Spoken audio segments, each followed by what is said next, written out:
안녕하십니까. 송국권의 혼술 6월 5일 목요일에 인사드립니다.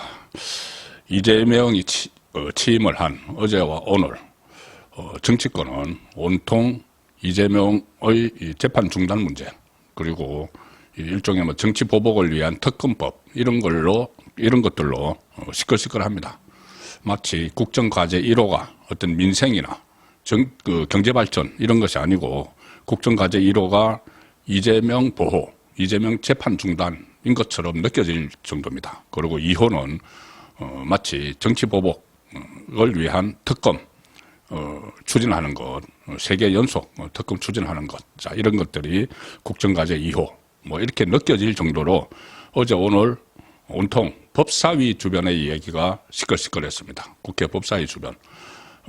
새 정부가 어쨌든 출범을 했는데 국가 비전이나 아니면 국민들이 먹고 사는 문제 이런 것들이 아니고 이재명의 사법 위기, 재판 위기와 관련한 얘기들이 온통 화두가 되고 있습니다. 이것은 당초 예상된, 우려된 일이었고, 만에 하나 이재명이 집권을 하게 되면은 이런 상황이 애초에 예상이 됐고, 앞으로 계속 이것이 해소되지 않고 계속 나가면은 뭐를 하든 간에 이 늪에서 이재명 정부는 빠져나오기가 어려운 그런 상황이라는 것을 어제 오늘 여의도 정치권의 움직임을 보면은 다 우려했던 대로 흘러가는 그런 모습을 보이고 있습니다.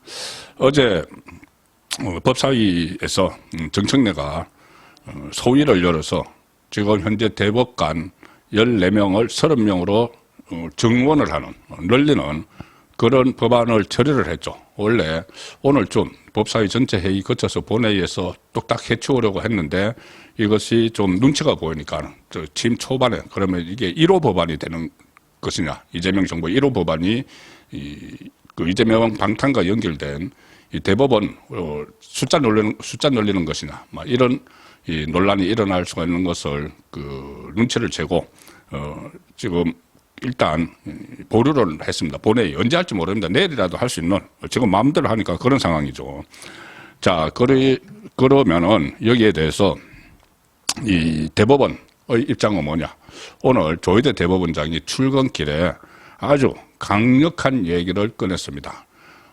어떻게 보면 원론적이라고 받아들일지 모르지만은 저는 지금 상황을 다 종합을 하고 특히 이재명 정권 출범 이튿날에 이 조희대 대법원장의 이런 메시지가 나왔다는 것은 상당히 작심을 했다고까지 느껴집니다. 뭐라고 했느냐 하면은 출근길에 취재진을 만나서 어제 국회 법사위 소위를 통과한 대법관 정원법 관련해서 그럼 대법원에서 일종의 어떤 의견서를 제출을 할 것이냐 이렇게 물으니까 조희대 대법원장이 헌법과 법률이 예정하고 있는 대법원의 본래 기능이 무엇인지, 국민을 위해 가장 바람직한 개편 방향이 무엇인지를 계속 국회에 설명하고 협조할 필요가 있다고 생각한다. 더욱 노력하겠다고 하면서 대법관 정원법에 대해서는 공론의 장이 마련되길 희망한다. 자, 공론의 장을 마련해야 된다. 지금 이렇게 서둘러 할 게 아니다. 직접적으로 그런 말은 하지 않았지만은 이재명의 재판 리스크와 관련해서 이렇게 서두를 게 아니다. 그래서 공론의 장을 마련해서 대법관들이 업무 부하가 걸린다고 하니까 오래 전부터 그래왔으니까는 그러면은 이것을 그러니까 3심제와 또 연결을 해서 숙고를 해야 되고 전원 합의체는 어떻게 할 것인가, 30명 되면 전원 합의체를 어떻게 운영을 할 것인가. 그리고 그때 양승태 대법원장 시절에 상고 법원 이야기가 나왔죠. 상고심만 하는 그런 법원 이야기도 나오고 했으니까 이 모든 것을 모아서 공론의 장을 만들어야 된다. 공론화를 해야 된다. 천천히 해야 된다. 각계의 의견을 다 듣고 해야 된다는 이야기죠. 이게 어떻게 보면 원칙적인 이야기, 원론적인 이야기지만은 지금 현재 상황과 대입을 하면은 현재 상황은 이재명이 조희대 대법원을 무력화시키려고 하고 있죠. 본인이 임명할 수 있는 숫자를 막 늘려가지고 조희대 체제를 아예 무력화시키려고 한다. 왜 그러냐면은 본인 이재명과 관련한 재판이 5개가 열리고 있는데 이게 하나는 대법원까지 왔고 선거법 이게 유죄 취지 파기 환송이 됐고 18일 날 서울 고법에서 파기 환송심을 합니다. 이게 거기에서 그대로 진행이 되면은 진행이 될지 안 될지 어떻게 하든 막으려고 하겠죠. 어쨌든 진행이 되면은 그게 다시 대법원으로 올라오죠. 바로 대법원 앞에 오는 게 코앞입니다. 그리고 나머지 4건의 재판도 계속 진행된다고 하면은 대법원까지 속속 올라오죠. 이재명 정권 아래서. 자, 그러면은, 지금 대법원, 그렇기 때문에 대법원을 무력화하기 위해서 30명을 정론을 한다고 하고 조희대 대법원장에 대해서 유죄 취지 파기한 청구를 했다고 무슨 뭐 탄핵을 한다고 하고 공수처에 고발을 하고 특검을 실시해서 뭐 그 조사를 하겠다, 수사를 하겠다고 하고 이렇게 막 압박을 넣고 있죠. 자, 그 상황에서 조희대 대법원장이 이재명 정권이 출범한 지 이틀 만에 지금 첫날 나온 그 사안에 대해서 정면으로 반박을 한 것입니다. 그렇다면 여기 조희대 대법원장의 의지를 좀 읽을 수가 있는 것이죠. 조희대가 이재명을 치받았다. 뭐 이렇게까지도 표현이 가능합니다. 어떻게 보면 정권 첫날, 이튿날 서서히 푸른데 거기서 조희대 대법원장이 본인 할 말을 했죠.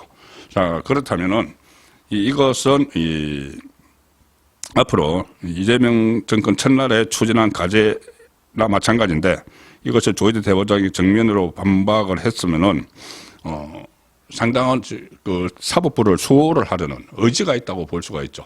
지금 이재명이 입법, 행정 완전히 장악을 하고 사법부를 무력화시켜서 점령을 하려고 하는 그러면 상권을 다 가져가면 독재가 되는 거죠.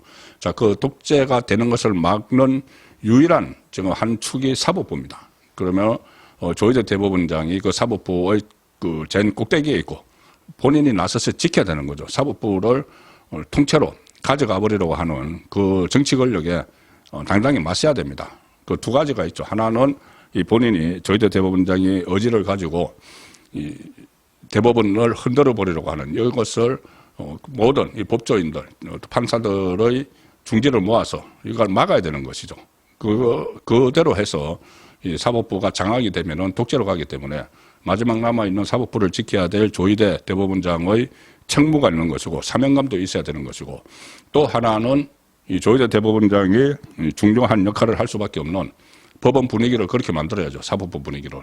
바로 이재명의 재판이 계속되도록 해야 된다는 이야기입니다. 지금 당장 18일 날 그 열릴 서울고등법원의 파기환송심이 어떻게 열릴지 안 열릴지도 좀 불투명한 상황이죠. 일단 조희대 대법원장은 선거 전에 이 각 재판부가 5개의 재판부가 알아서 재판을 진행할지 안 할지 만약에 이재명이 당선되면은 그런 지침을 내려놓은 상태지만은 막상 지금 이렇게 닥쳐오기 때문에 실제로 재판에 닥쳐오기 때문에 사법부 전체의 분위기가 중요하죠. 사법부 전체 다 고등법원의 그 재판부 이 재판부 3명의 이 판사들이 결정할 문제가 아닙니다. 전체 사법부가 어떻게 이것을 처리를 해야 되는지 중단을 해야 되는지 아니면은 계속 그 강행을 해야 되는지 헌법 84조를 제대로 해석하면은 계속 재판이 진행이 돼야 되는 거죠.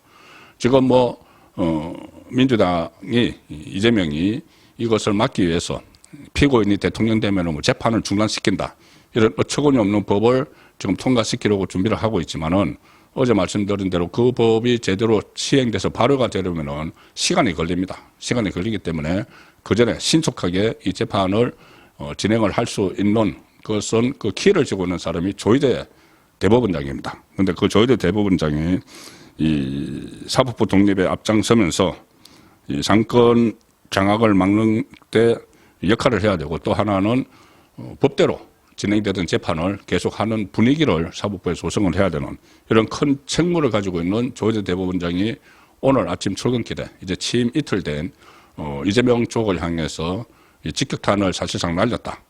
사실상 이런 문제를 언급하기조차 어떻게 보면은 꺼릴 수가 있죠. 워낙 서서히 푸른 상황이고 뭐 독재 이야기까지 나오는 그 상황에서 그런데 대법원장이 오늘 본인이 할 말은 했다는 것은 앞으로 진행될 대법원과 이 권력 간의 이 긴장 관계에서 밀리지 않겠다는 그런 의지도 저는 담겨 있다고 봅니다. 실제로 어제 제가 소개해드린 대로 지난번 출구조사 때 이 공영방송 쪽이 조사를 했죠. 만에 하나 이재명이 당선되면은 재판을 중단해야 되느냐, 계속해야 되느냐. 계속해야 된다가 거의 70% 가까이 나왔습니다. 민심이 그렇다는 거죠. 민주당 지지자들조차도 거의 비슷비슷하게 중단과 계속이 나왔습니다. 그러면은 이 민심을 거역하면 안 되죠. 거역하면 안 됩니다. 그대로 따라서 재판을 계속해야 됩니다. 이 민심 거역하면은 이재명 정부의 앞날이 더 짧은 기간에 크게 상할 수도 있는 그런 상황이기 때문에 오늘 조희대 대법원장이 이재명 정부 정권 초기에 이렇게 본인이 할 말을 했다는 것은 앞으로 전개될 대법원과 권력의 그 어떤 대치에서 상당한 의미가 있다고 생각을 합니다. 예, 송국권의 혼술이었습니다.